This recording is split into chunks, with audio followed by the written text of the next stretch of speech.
resting any players. Closer than I would hope. Depth is an issue. Stephanie White, you can say depth this and depth that. Depth is an issue with this team.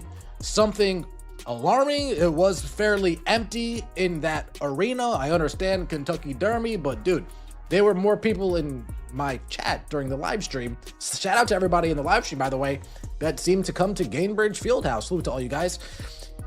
Injury update. Monique Billings, with a right ankle injury, will not return to tonight's game. Monique Billings went down. The locker room doors slammed shut, and what followed was the kind of silence that makes your stomach drop. Monique Billings, one of the most important pieces of the Indiana Fever's rotation, was gone.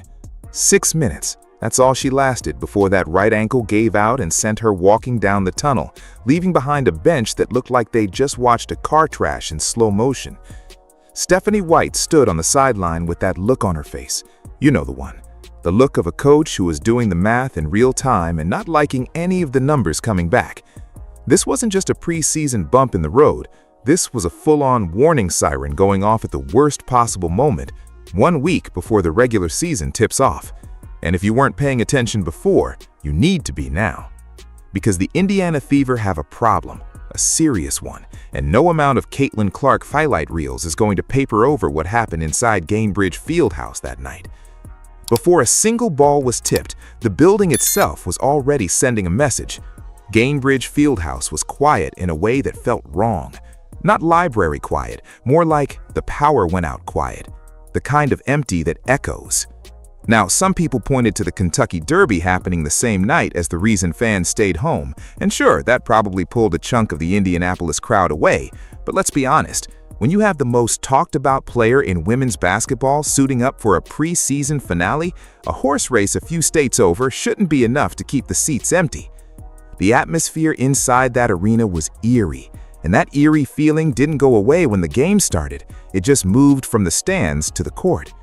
There's something deeply uncomfortable about watching a franchise with this much hype, this much expectation, this much star power play in front of a half-empty building. It sends a signal to the rest of the league. It sends a signal to free agents and trade targets. And most importantly, it tells you something about where the fan base's trust currently sits. They want to believe in this team, but they're waiting for proof. And what happened on the court that night did absolutely nothing to give them that proof. The community isn't going to pack that building on faith alone. Winning does that. Winning fills seats. And what the Fever put on display against Nigeria was the furthest thing from the kind of winning that makes people cancel their Saturday night plans. Clark putting the moves on Nigerian national team over here. Oh. Spin fadeaway, Kobe. That's what we would say back in my day. Taking off the dribble. Spin fadeaway, Kobe. Nice. CC getting those moves in. Here's the part that should make every Indiana Fever fan stop and stare at the ceiling for a minute.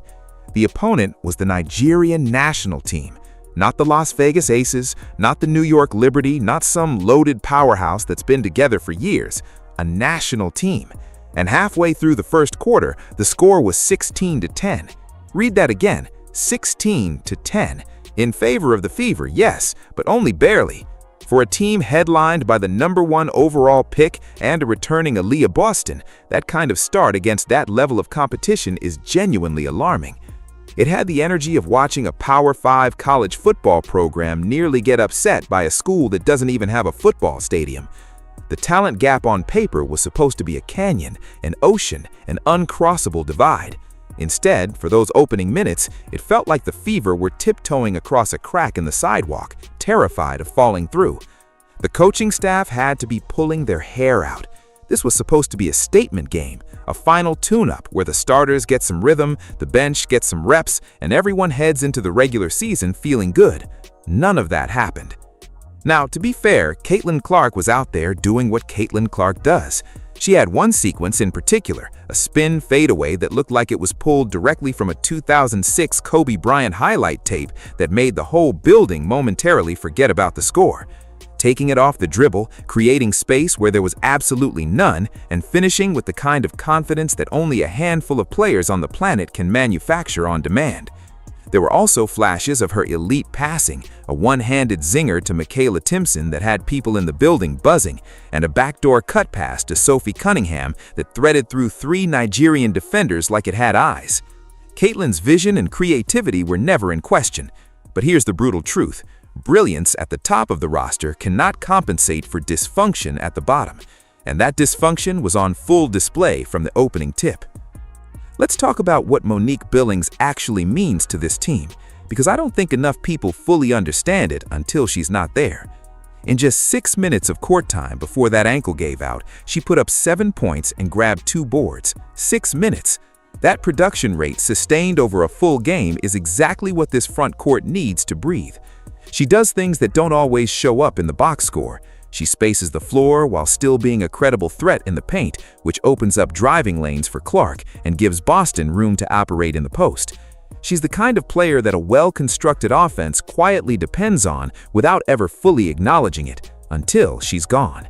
And the moment she was gone, the effect was immediate and visible. The front court looked light, not just thin, dangerously thin. The floor shrunk, those passing lanes that Caitlin loves to carve up with surgical precision, they started disappearing. The defense no longer had to respect the same spacing, and suddenly the Fever's offensive system looked like it was missing a load-bearing wall. Stephanie White's expression on the sideline shifted from competitive frustration to something closer to controlled panic. She was doing the rotation math and the numbers just weren't adding up. The injury report in the aftermath confirmed what everyone already feared: right ankle not returning. And now the entire Fever fan base is sitting on pins and needles, waiting to find out how serious it actually is.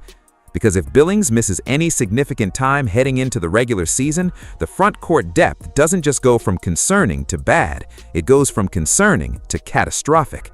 This team cannot afford to lose another piece off an already skeleton-thin roster. The ripple effect of one ankle injury at the wrong moment has the very real potential to reshape the entire trajectory of their season before it's even officially started. Here's something that didn't get nearly enough attention, but honestly deserves its own conversation. At some point during the second half, the broadcast just stopped. Not a glitch, not a brief interruption. For what felt like nearly an entire quarter, there were no announcers, no play-by-play, no score on the screen, nothing. Fans watching at home were essentially sitting in the dark trying to figure out what they were even watching. It was like the production crew collectively decided they had seen enough and quietly walked out during halftime without telling anyone. The jokes write themselves. Did these guys put in their 2 weeks' notice and just forget the game wasn't over? But beyond the humor, it was actually kind of a perfect metaphor for the entire night. The broadcast falling apart mirrored what was happening on the floor. Disorganized, unprepared, missing key pieces at critical moments. When the people responsible for presenting your product to the world can't hold it together for 4 quarters, it compounds the already uncomfortable feeling that something about this whole operation is not quite right. The second half became a very long, very uncomfortable 20 minutes of watching a team sleepwalk through possessions while the home audience was left guessing the score. It made an already bad night feel worse. And in the WNBA's ongoing battle to present itself as a premier professional product, a broadcast failure of this magnitude on a game featuring Caitlin Clark is exactly the kind of thing that sticks in people's memories. The league has been working hard to build mainstream momentum. Nights like this are a setback. Everyone was ready to breathe a sigh of relief when Aaliyah Boston finally suited up after missing the first 2 preseason games. Her return was supposed to be the good news story of the night. The anchor of the front court back where she belongs, giving the coaching staff something stable to build around heading into May 9th. Instead, her performance generated more anxiety than it resolved. 1 rebound, that's what she finished with. 1. For a player whose value to this team is almost entirely tied to her interior presence, her ability to control the glass and clean up misses, 1 rebound in a game against a national team is a number that demands explanation. She did manage 6 assists, which showed that her instincts as a hub of the offense are still sharp. Her ability to read the floor and find open teammates hasn't gone anywhere. But the lack of physicality in the paint, the absence of that relentless glass-crashing presence that defines her at her best, that was a red flag flying at full mast. Whether it was rust from the missed time, whether she was protecting something, or whether something else entirely is going on, the Fever cannot afford to be in the dark about it. When your starting center isn't attacking the boards, it puts an enormous amount of pressure on the guards to play flawless basketball on every single possession, and we already know this bench isn't capable of that right now. The chemistry between Boston and Clark is also clearly still a work in progress. There were moments of connection, flashes of what this pairing could look like when it's fully cooked, but those moments were surrounded by stretches where the timing was off and the reads weren't syncing up. In the regular season, those timing issues get punished badly. Teams like the Liberty and the Aces will dissect every miscommunication and turn it into easy buckets on the other end. Time is the one thing the Fever don't have right now, and the clock is running. While the front court situation is getting most of the headlines, there's a quieter but equally pressing battle happening in the guard rotation that Stephanie White is going to have to resolve before May 9th arrives. Raven Johnson has been turning heads throughout the preseason. She's been active, she's been assertive, and she's been making plays that suggest she belongs in a real rotation on a real WNBA team. The calls for her to take over the rotation spot currently being held by Ty Harris are getting louder and harder to ignore after Harris went 0 for 3 from the field and failed to provide anything resembling a steady hand when the team needed one.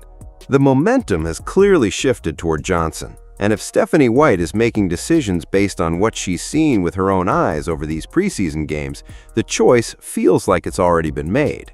But the bigger question is what the guard rotation actually looks like when you zoom out. Some people are floating the idea of a 3-guard lineup featuring Clark, Kelsey Mitchell, and Johnson. On paper, the appeal is obvious: speed, ball movement, pressure on the perimeter, the ability to push pace and make defenses scramble. It sounds exciting. It sounds like fun basketball. But here's the problem. It also sounds like a lineup that gets absolutely cooked in the fourth quarter of a physical WNBA game when things tighten up and the paint becomes a war zone. Being undersized in this league isn't just a disadvantage, it's a liability that disciplined opponents will exploit with precision. The Aces have size everywhere. The Liberty have size everywhere. Going small against those teams isn't a strategy, it's a sacrifice. Stephanie White might genuinely be forced into that direction, not because she wants to, but because she doesn't have the reliable front court pieces to make a traditional rotation work. And that's a deeply uncomfortable place for any coach to be standing 1 week before opening night. Sophie Cunningham, for her part, showed exactly the kind of confidence this team needs from everyone. The moment she touched the ball, she was reading the floor, being aggressive, pulling up for triples without a second thought. That veteran instinct and willingness to shoot the moment is exactly what a bench needs to function. But when Sophie and Caitlin are the only 2 players willing to actually punish a defense, it becomes embarrassingly easy for opponents to make adjustments and take them away. A balanced attack needs multiple threats. Right now, the Fever have 2 reliable ones and then a significant drop-off. Let's put some specifics on the table, because the general conversation about depth doesn't fully capture how alarming the bench situation actually is. In the third quarter of a game against the Nigerian national team, again, not a WNBA franchise, a national team, Indiana's bench unit was being outscored 15-12. 15-12, with Raven Johnson out there, with Michaela Timpson out there, with Mahisha Allen getting minutes, against a team with a fraction of the resources, preparation, and professional experience that any WNBA roster carries. That is not a minor red flag. That is a 5-alarm situation that should have the front office on the phone making calls right now. The term that kept getting thrown around to describe these stretches was nasty work, and it's hard to find a more accurate description. When your backup unit is fighting for roster spots and they come out looking hesitant and passive against competition like this, it tells you something deep about the mentality and the readiness of those players. Stephanie White demands killer instinct. She demands that every player on her roster approaches every game, preseason or not, with the understanding that the standard doesn't change based on who's on the other side of the floor. That instinct was missing for long, painful stretches of this game. Michaela Timpson was one of the few genuine bright spots from the bench. She finished with 12 points and 5 rebounds and showed a real understanding of her role. She's not out here trying to shoot threes she can't make or create off the dribble in ways her game doesn't support. She knows she's a rim threat, she knows she's a finisher, and she leaned into that identity completely. Her growth over this preseason has been noticeable and real. The connection she's building with Clark, where she trusts those zipping passes and actually finishes the opportunities, is something the coaching staff can work with. But one player improving doesn't fix a roster that's missing 3 or 4 legitimate rotation pieces. Timpson's growth is a positive footnote in a much larger and much darker story. Doremus Dantas also came through with 16 points off the bench, which was a needed jolt of life in a game that had too many offensive droughts to count. There is some rife in the second unit when things are clicking, but one solid preseason game against a non-WNBA opponent doesn't build trust. It doesn't earn crunch time minutes. Stephanie White needs players she can look down the bench at in the fourth quarter of a tight game against Dallas and feel confident sending onto the floor. Right now, that list has almost nobody's name on it. The pressure on Indiana's front office right now is immense, and it is absolutely deserved. This roster, as currently constructed, is not ready to compete for anything meaningful. The star power is real. Clark, Boston, Mitchell, Cunningham, that group can compete with anyone on a given night. But a team is 12 players, not 4. And the bottom half of this roster is so thin that one more injury, just one more, turns a playoff contending team into a team that's fighting to stay relevant in a brutal WNBA landscape. The options on the table are limited, but they exist. The trade market is always a possibility, though pulling off a meaningful deal this close to opening night requires either a willing partner or a compelling offer that the Fever may not currently have the assets to make. The waiver wire is another avenue. There are always veterans who get surprisingly cut by other rosters who bring legitimate professional experience and could fill a need immediately. The Fever's front office needs to be aggressive right now, not cautious, not patient. Aggressive, because the window on this version of the team is not guaranteed to stay open, and Caitlin Clark is not the kind of generational talent you build around slowly and carefully over 4 or 5 years. You build around her now, while the hype is at its peak and the attention is at its highest. The May 9th opener against the Dallas Wings is coming, whether the Fever are ready or not. Dallas is not a soft opening either. They have pieces that can make a thin Indiana front court pay in ways that Nigeria simply cannot. If the Billings ankle situation turns out to be serious and Boston is still working her way back into full physicality, the Fever could be walking into that game dangerously undermanned. And a bad opening night against Dallas, with the whole world watching and expecting, could set a tone for the early part of this season that's very difficult to recover from emotionally and competitively. Kelsey Mitchell did her job. 17 points on 9 shots, efficient as always, professional as always. Her chemistry within the new-look offense is one of the few things that feels stable and reliable right now. But even her performance was somewhat swallowed by the larger sense of dread hanging over the building. Because everyone in that arena who was paying attention understood that some of the players on that floor that night were going to be cut, released, gone. And watching them compete or fail to compete against Nigeria while auditioning for their professional lives was one of the more uncomfortable dynamics of the entire preseason. Let's end where this conversation really lives, with Caitlin Clark and the impossible position she's in heading into her second WNBA season. She finished the night with 12 points, got to the free throw line when she needed to, and continued to show that she's adjusting to the physical demands of this level of play in real time. Her shot selection has matured, her ability to draw contact and convert is growing, and her passing, which was already elite, has somehow gotten sharper. She's playing at a speed and a level of precision that the rest of the depth chart is simply struggling to match. But the frustration on her face during stretches of this game was impossible to miss. Perfect passes hitting the floor because teammates weren't ready, opportunities evaporating because the timing wasn't there. The gap between Clark's pace and the pace of the players around her is something that cannot be ignored. She is operating at a frequency that requires everyone else on the floor to be locked in completely. And right now, there are too many players in this rotation who simply aren't there yet. If that gap doesn't close, and close quickly, it becomes a divide that no amount of individual brilliance can bridge. Every single preseason game has surfaced the same conclusion. The Indiana Fever are a top-heavy team that is 1 or 2 injuries away from a very serious problem. The talent at the summit is genuine and exciting and capable of competing with anyone in the league. But the foundation beneath that summit is made of sand. And right now, the weight of the expectations, the hype, the hope, and the pressure of a fan base that desperately wants this team to be great, all of that is bearing down on a foundation that hasn't proven it can hold. Stephanie White is a winner. She has been around winning programs, and she knows what it looks like and what it requires. She is fighting every single day to instill that standard in a group that hasn't fully absorbed it yet.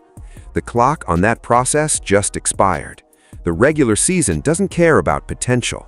It doesn't care about what this team might become in 3 months. It shows up on May 9th and asks one question: are you ready right now? And based on everything we saw in that preseason finale against Nigeria, the honest answer is complicated. The stars are ready. The bench is not. The culture is being built. The roster is not. Caitlin Clark is absolutely ready to take over the world. The Indiana Fever just need to make sure they give her a world worth taking over.